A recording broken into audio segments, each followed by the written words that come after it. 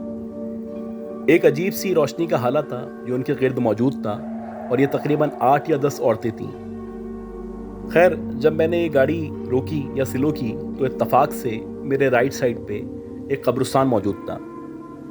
جو لوگ وہاں سے گزرتے ہیں یا وہاں پہ پہلے رہا کرتے تھے یا اس ایریے کے بارے میں جانتے ہیں تو ان کو پتہ ہوگا کہ یہاں پہ ایک چھوٹا سا قبرستان بنا ہوا ہے جو شاید دور پر ہے کہ کسی گاؤں والوں نے اس کو آباد کر دیا تھا، اور جب بھی ان کی کسی کی ڈیتھ ہوا کرتی تھی تو اس کی تدفین وہ یہاں پہ کیا کرتے تھے۔